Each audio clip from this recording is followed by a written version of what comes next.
परम आदरणीय, हाँ जी, कमेटी मेंबरों से निवेदन करूंगा जरा शांति बनाएं। समय तो 20 मिनट है और भैया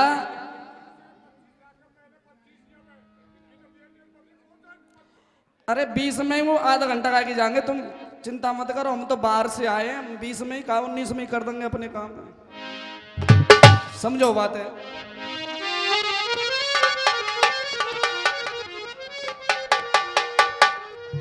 ध्यान देना,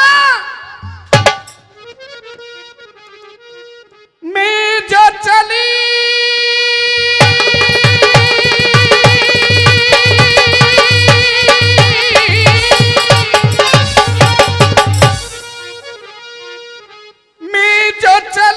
अपने घर से उत्नंद को लाल फिरा बेचक डोरी, घुटवन कीच भई गलियन में, बाग ककना में इर्जी मेरी रेशम डोरी, मैं जो चली सुरझा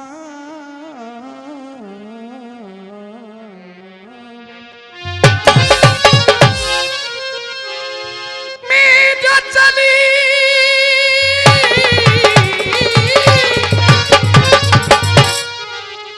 सुरझा बन को उत्नंद के लाला ने हंस की गोरी, बई दिन से मेरी प्रीत जुरी, ये घूंटत गांठ न टूटत गोरी। सज्जनों, ये वास्तव में आपका विशाल मेला है और भैया हम तो 2 साल से ही आए रहे हैं साहब, पिछली साल आए गए और अब की प्यार मिले हो, तुम लोगों को आशीर्वाद मिले हो, फिर दोबारा दर्शन हो गए। लेकिन मैं जो भी कुछ कहूंगा वो जिगड़ी के माध्यम से ही कहूंगा, सुनिए, गौर करें।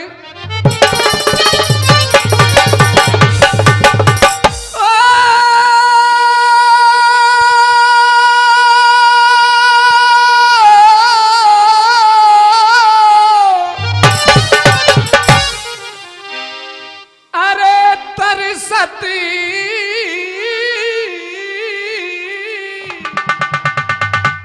छोड़ी गयोरी रस भोरा,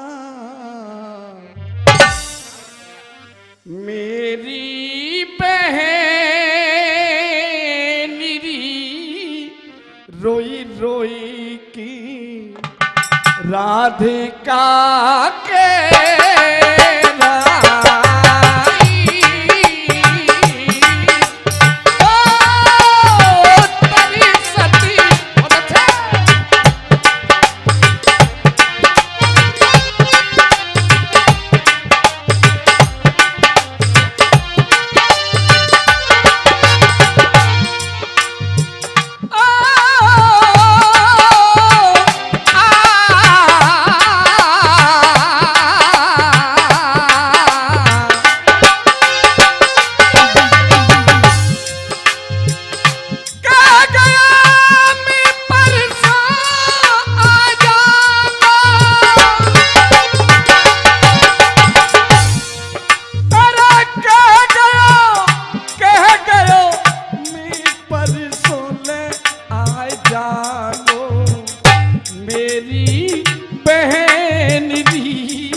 परसों है गाई।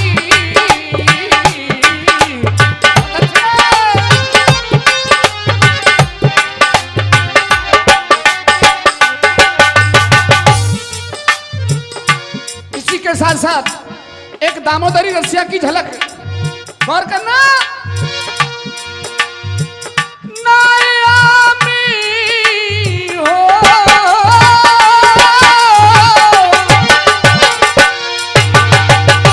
पंडित जी, अरे नाय आमी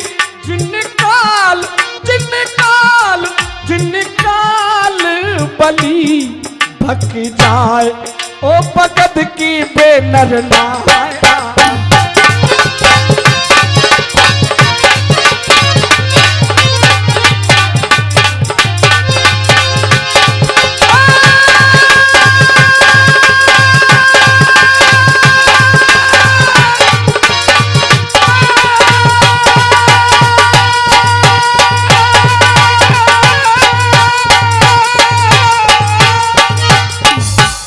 ध्यान देना, प्रसंग मेरा वही रहेगा। सज्जनों, जो मैंने कल गाया था, ध्यान देना। एलम ने कहा कि आपने मुझको मरा हुआ पति दिया है, लेकिन आपने अभी तक मुझे यह नहीं बताया कि मेरा पति मुझे मिलेगा कहां। भोलेनाथ ने कहा कि बेटी, गंग के तीर चली जाना और वहां बहती आबे लहास पति अपने को ले आना। गंगा की धार में तेरे पति की लाश तुझे बहती हुई मिलेगी। आंखों से आंसू निकल गए बेटा रामवीर। बोली एलम, बाबा एक बात और बताओ, मेरे पति को इस संसार के अंदर किसने मारा? भोलेनाथ समझाते हैं, बेटी यह बहुत पुरानी कथा है। और क्या समझा रहे रामवीर बेटा?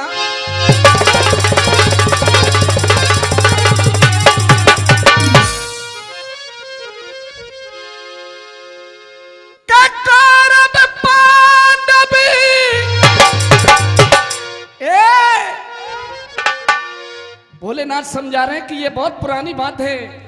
कौरव और पांडव जब छोटे छोटे थे उस समय की बात को समझा रहे हैं। और क्या कह रहे हैं? अरे कौरव पांडव और खेली खेल रे, अरे डंक पात का भाई, सारे साथी चढ़े ही वृक्ष पे, भीम से रह जा।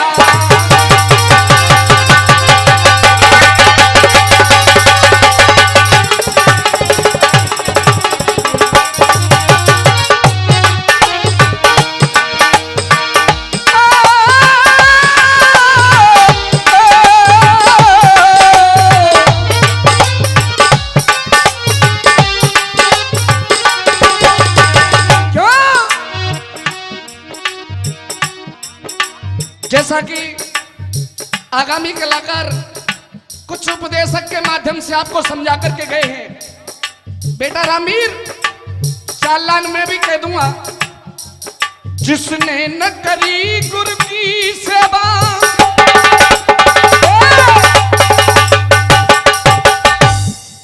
जिसने न करी गुरु की सेवा, वो ज्ञान लड़ाई क्या जाने। और 51 रुपए गजेंद्र भैया आरपीएफ वाले दे रहे हैं, बहुत बहुत धन्यवाद। जिसने न करी गुरु की सेवा, वो ज्ञान लड़ाई क्या जाने। जिसके ना फटी दिवाई, तो वो पीर पर आई। बहुत अच्छे। ए रामवीर, एक बात दूसरी भी कहूंगा, जिसने खाया हो माल मुफ्त का। बहुत अच्छे। हाजी ध्यान देना, जिसने खाया हो माल मुफ्त का, वो धर्म कमाई क्या जाने। जिसने 51 रुपए चौधरी हनुमान सिंह जी दे रहे हैं, बहुत बहुत धन्यवाद। आशीर्वाद की कामना हमेशा उनसे करूंगा।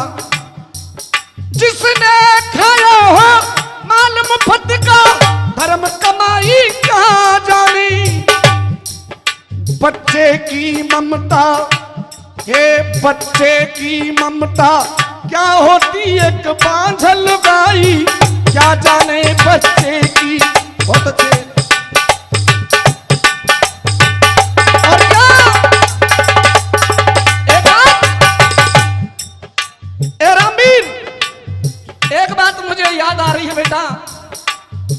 गोरी हो बदकार नार से।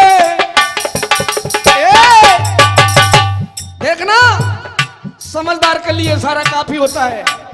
दो लाइन बोल रहा हूं और दो लाइन में आप लोग समझ लेना। क्या? अरे गोरी हो बदकार नार से, काली काली सच्ची हो। बेटा रामवीर जरा थम के। गोरी हो बदकार नार से, काली काली सच्ची हो। 50 रुपए का आशीर्वाद कैलाश संजी लोक कलाकार मानवता वाले दे रहे हैं, और 100 रुपए का आशीर्वाद रतिराम डागुर साहब अपने ही भैया बंद है, 101 रुपए का आशीर्वाद दे रहे हैं रतिराम जी, बहुत बहुत धन्यवाद। अरे गोरी हो बदकार नार से, काली काली सच्ची हो।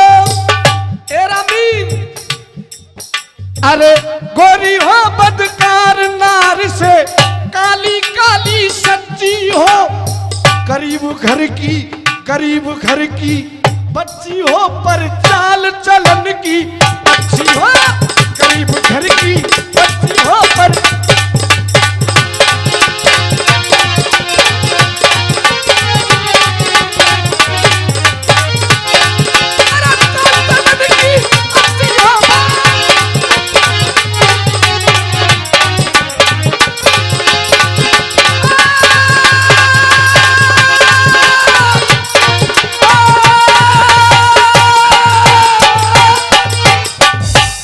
भोलेनाथ से साफ साफ समझा दिया।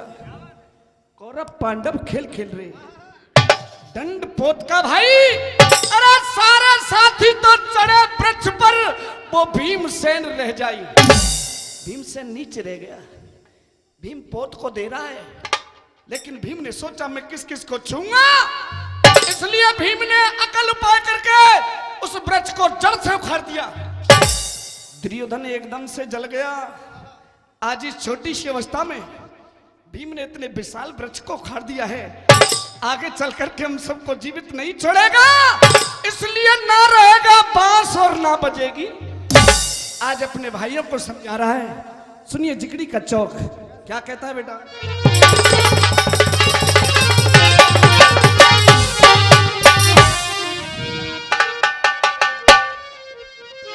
सज्जनों,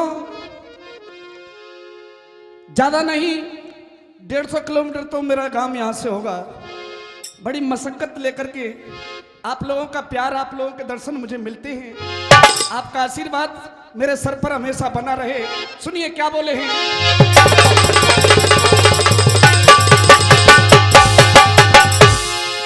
अरे जानी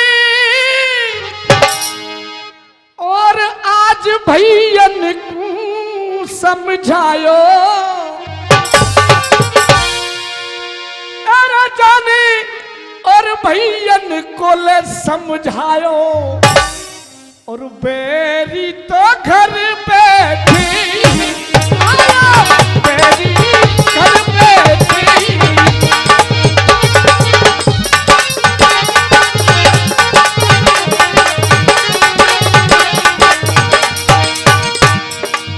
सुनिए ऐसा नहीं है, जिकड़ी के कलाकार तो अभी बहुत बड़े हैं सज्जनों। अब तुमने तो भैया जय ही देख रहा के, आगे की तो पता नहीं कि आगे क्या है। सुनिए जिगड़ी का जो मेन चीज है, जिगड़ी की कुछ बातें भी होती हैं।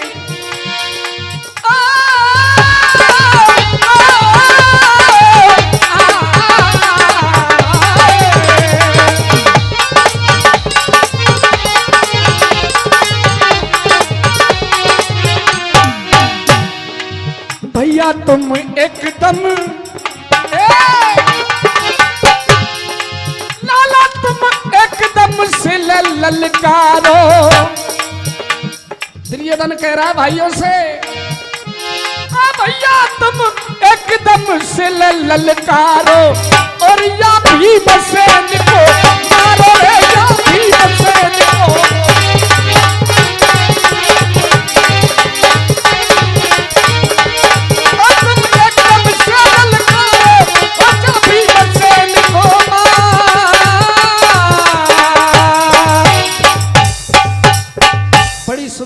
बात कह दी है, ये भीम किसी भी प्रकार से मरना चाहिए। क्यों? क्योंकि ये हमारे रास्ते का कांटा बनने वाला है और इस कांटे को हमें अपने रास्ते से अलग करना होगा। सज्जनों, ए लाला, भीम ने जब ये बात सुनी है अपने कानों में, तो भीम अपने भाई दुर्योधन से कहता है, जिकड़ी की कुछ बातें अलहदा भी होती हैं। भैया रामवीर, 5 मिनट से इनके बाद जल सिंह बटावली जी। चिंता मत करो साहब, 5 में ना 4 में करूंगा खेल। भीम बोला, ए भैया, जब किसी आदमी की आफत में जान होती है, अरे अपने और पराये की तभी पहचान होती है। तू मुझे मारने की कोशिश कर रहा है, लेकिन मेरी बात सुन ले। क्या बोला?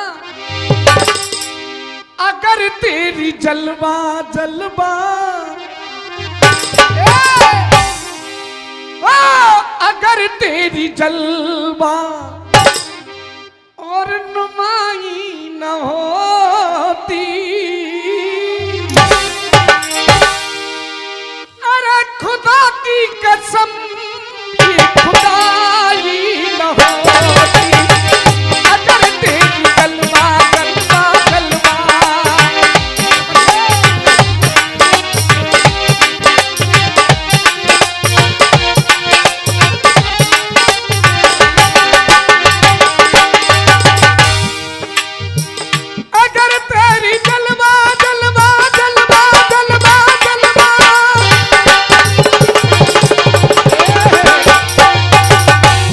रामवीर, तेरा भी जवाब नहीं है।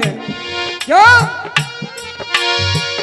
अगर तेरी जलवा जलवा नुमाई न होती, खुदा की कसम ये खुदाई न होती। क्यों? अगर आंख तुमसे तुमसे तुमसे, अगर मेरी बात आपके मन को छू जाए तो आइए एक छोटा सा जयकारा बोल श्याम बाबा की। ओ अगर आंख तुमसे मिलाई न होती। डीलर साहब, कम पेट्रोल कम तो ना पड़ रही हमारी हैं? हाँ, भरपाई करके दियो। अगर आंख तुमसे तुमसे तुमसे, अगर आंख तुमसे मिलाई न होती, खुदा की कसम ये खुदाई न होती, अगर तेरी जलवा।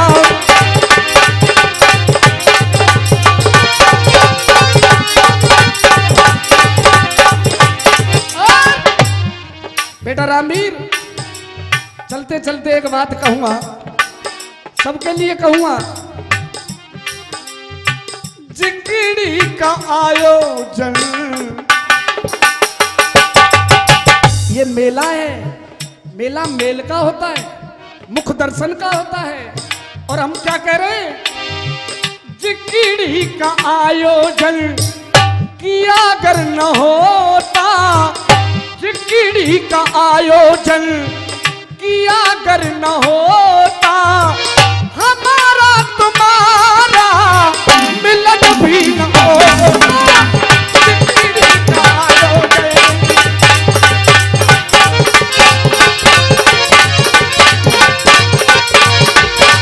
अरे गई करी चलो नंबर पे।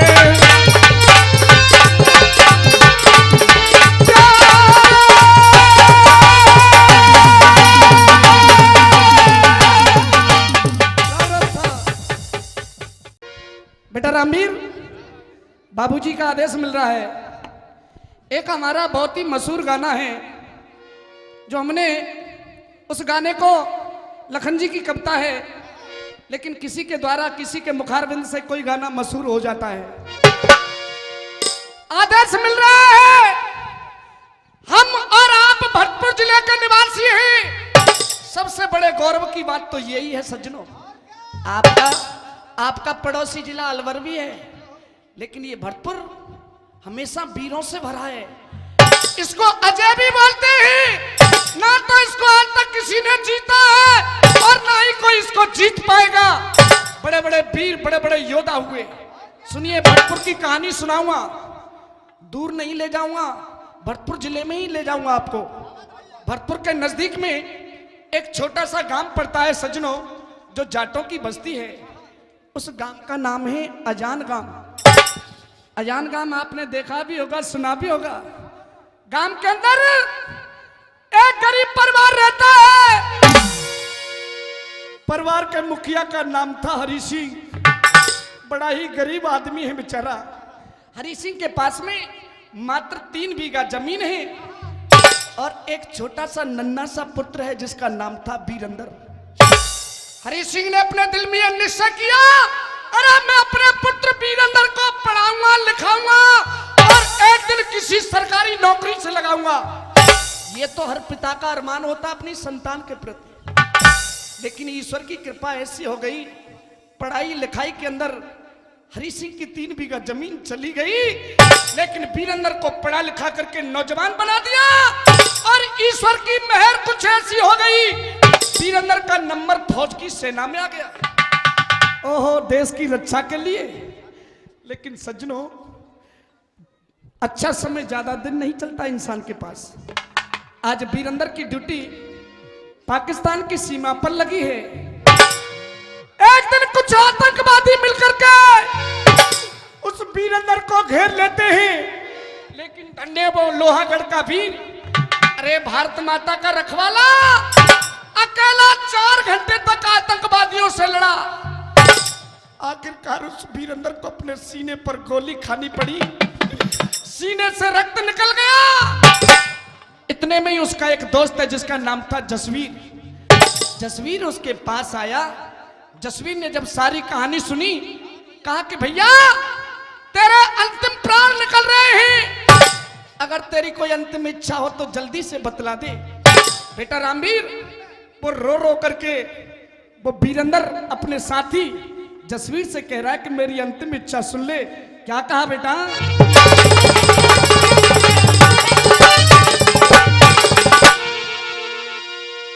सज्जनों, गाने को बड़े ध्यान से सुनना है। वायदा करता हूं आपके अंदर जोश पैदा होगा।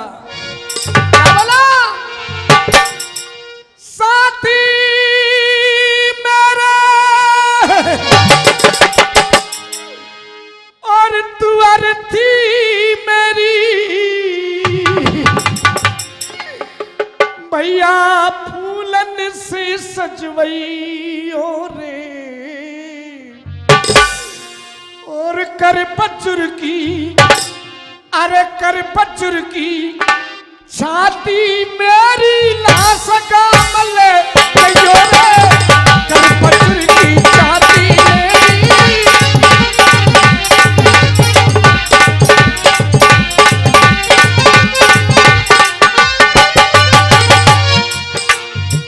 वीरेंद्र की बाहों में जोश आया बाबूजी, और बोल दिया, ये पूरब अपना और पश्चिम अपना, चारों तरफ ये नारा है। बेटा रामवीर, पूरब अपना, पश्चिम अपना, चारों तरफ ये नारा है। और मैं गर्व के साथ कहता हूं कि ये हिंदुस्तान हमारा है, आंच नहीं आने दूंगा। क्यों? पाकिस्तान अपना है पेरी। बहुत अच्छे। और 51 रुपए का पुरस्कार पूरन दूधिया जी दे रहे हैं, बहुत बहुत धन्यवाद। पाकिस्तान अपना है पेरी, हद अनीति कर दी रे, भाड़े पे घुसपैठ करावे, बहुत बनो पे दर्दी रे। रात दिना हम लड़ते फौजी, देखन गर्मी सर्दी रे, पीछे को नहीं कदम हटा में पहन ले जब वर्दी रे, पीछे को नहीं। बहुत अच्छे। और रामवीर जी, भैया तेरी अंतिम इच्छा और क्या है? तेरे बूढ़े पिता से मैं क्या कहूंगा? अरे जिसने तेरी खातिर अपनी जमीन को भी बेच दिया। आज बाहों में जोश आ गया और जोश में आकर के सज्जनों आज वीरेंद्र कहता है कि मेरे पिताजी से केवल एक बात कह देना। और वो क्या बात कही थी बेटा?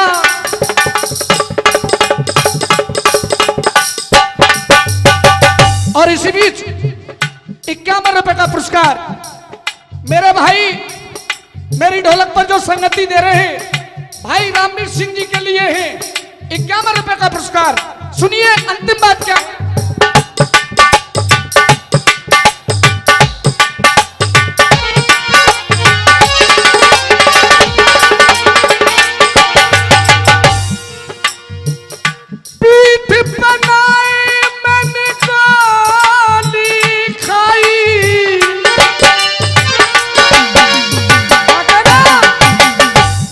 जी से क्या कहना है? पीठ पना मैंने गाली खाई मेरे बाप को ओ मेरे बाप को यूं समझियो रे। और कर बजुर की छाती मेरी बजुर की छाती।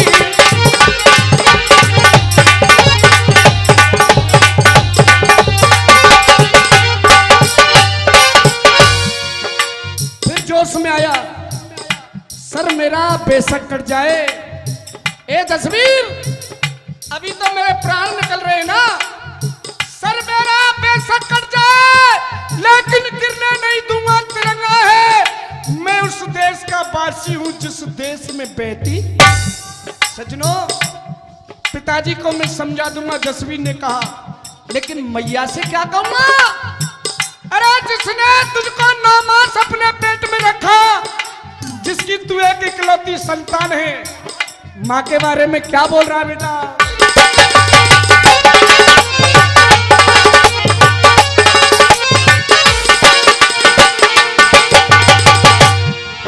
अरे बीच बनी में बसे शेरनी।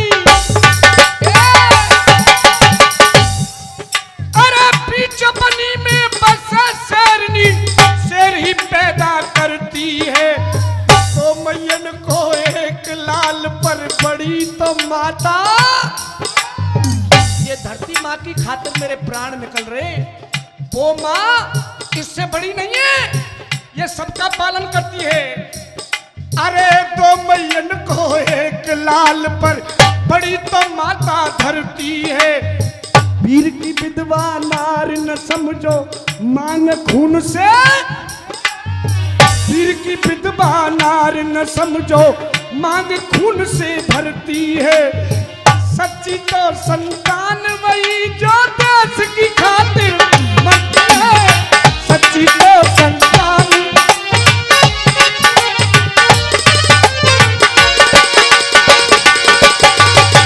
अंतिम बात एक लाइन में। एक माँ ने मुझे जन्म दिया मैं यहाँ तक आया देश की रक्षा की।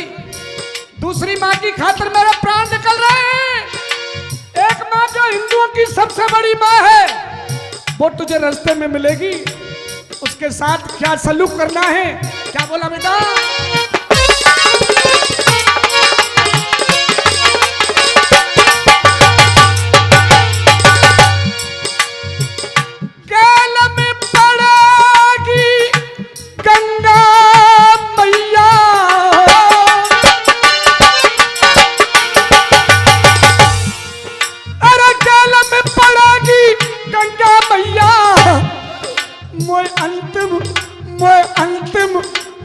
अंतिम बार न भइयो रे। मैं अंतिम बार न भइयो रे। कर बजुर की छाती मेरी लाश गाम ले। कर